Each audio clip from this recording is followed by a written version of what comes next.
Bonjour à tous et bienvenue sur ActionScript Facile.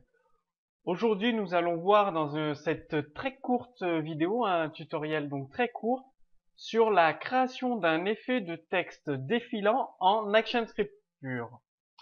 C'est-à-dire que nous allons créer une classe utilitaire, donc une classe très simple qui va nous permettre d'effectuer un effet de défilement sur n'importe quel champ texte qu'on lui donnera à cette classe.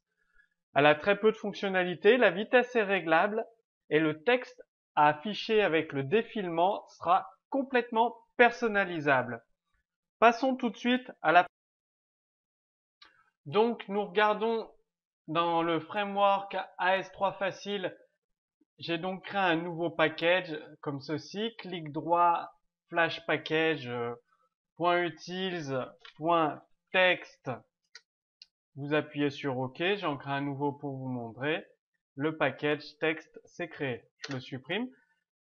Également, clic droit, New Class pour créer la nouvelle classe. Donc, je lui donne son nom. C'est vraiment une classe très simple.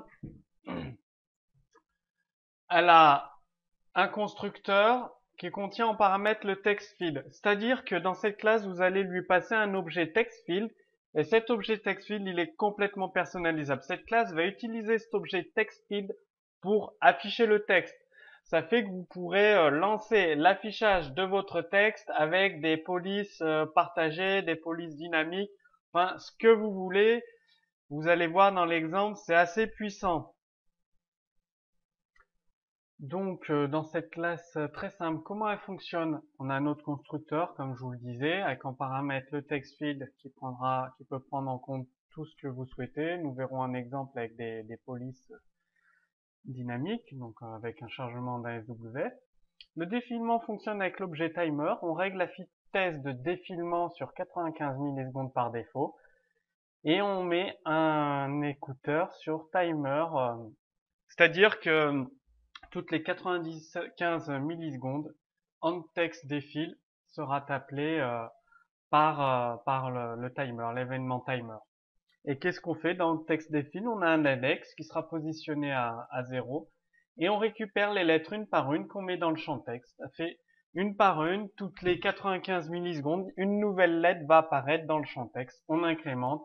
Dès qu'on a rempli le champ texte complet, on arrête le timer. C'est aussi simple que cela. Qu'est-ce qu'on peut faire dans cette classe utilitaire?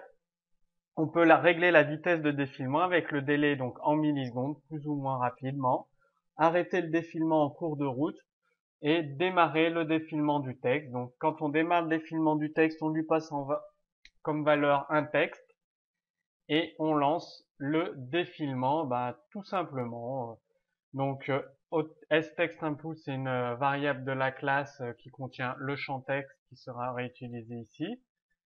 Le texte, donc notre texte qu'on aura passé ici, le textField, objet textField, donc qui contient tous vos paramètres personnalisés est remis à 0 et texte défile également. Donc voilà un petit peu comment fonctionne cette petite classe utilitaire, donc rien de bien méchant, et on lance le timer qui démarre.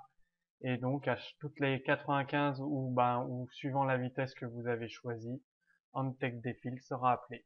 Donc voici un petit exemple tout simple d'utilisation de cette classe timer.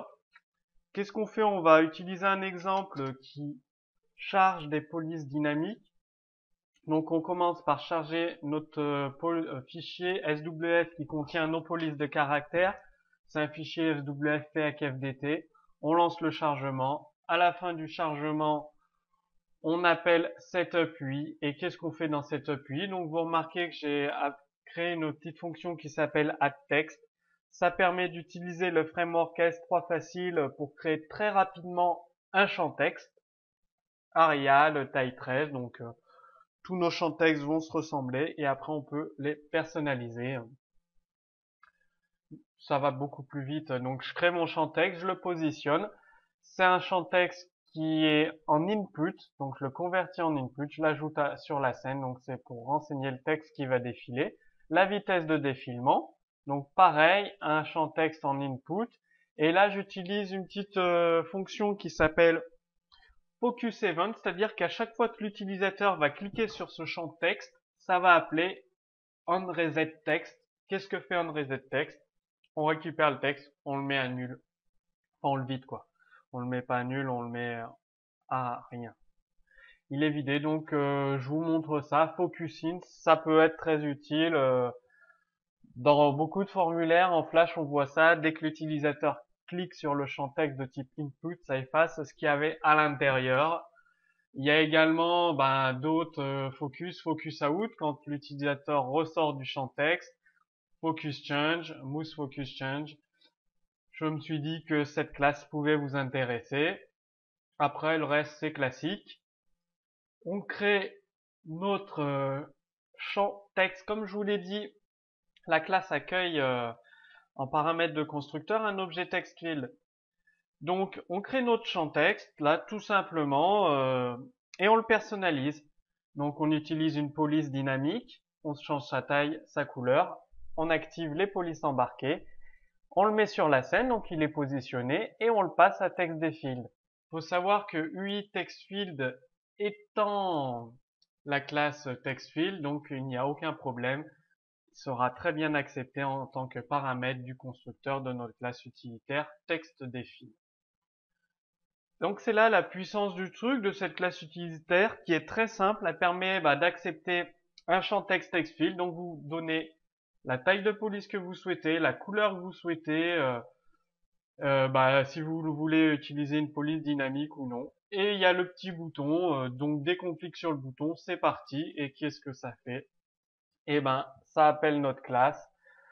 On récupère la vitesse, donc au text input vitesse, on fait un petit number. Si c'est supérieur à 0, sinon c'est que l'utilisateur a laissé le texte, comme vous le voyez, il y a du texte par défaut, vitesse de défilement en millisecondes, donc c'est pas un number, donc on ne change pas la vitesse. Sinon on appelle setSpeed sur notre classe TextField, sur notre classe TextField. On a la méthode publique setSpeed ici. On l'appelle et on lance start défile en lui passant en valeur un champ de type string, notre texte, et c'est parti, le texte va défiler en appelant toutes les x millisecondes qui sont paramétrées en texte défile. Je vais vous montrer à quoi ça ressemble, c'est le mieux. Donc je lance la compilation, les polices de caractères se changent, vous voyez elle est affichée ici, la vitesse de défilement en millisecondes, le texte qui va défiler, je peux mettre n'importe quoi, des accents, ce que vous voulez, et je lance le défilement, et donc le texte s'affiche avec un petit effet de défilement. Je peux changer la vitesse d'affichage, donc là c'est la même parce que j'ai rien mis, vous avez vu que le texte est enlevé, je mets 13 millisecondes, ça va s'afficher beaucoup plus rapidement. Je peux changer le texte à afficher, rajouter des trucs, des chiffres, il s'affiche également très rapidement. Je peux ralentir en le mettant à 63 millisecondes. Vous voyez que le texte s'affiche beaucoup plus lentement. Donc c'est une petite classe très simple et qui peut servir vu que un des membres de la formation AS3 Facile m'avait demandé comme question comment on pouvait réaliser très simplement un champ texte défilant. Voici la réponse. Eh bien, comme d'habitude, vous pouvez télécharger le code source complet texte défilant sous cette vidéo, sous ce tutoriel ActionScript. Maintenant, c'est à votre tour. J'ai commenté la classe, donc vous pouvez essayer d'ajouter des nouveaux effets d'affichage sur le texte. En attendant, je vous dis à très bientôt pour un autre cours ActionScript facile.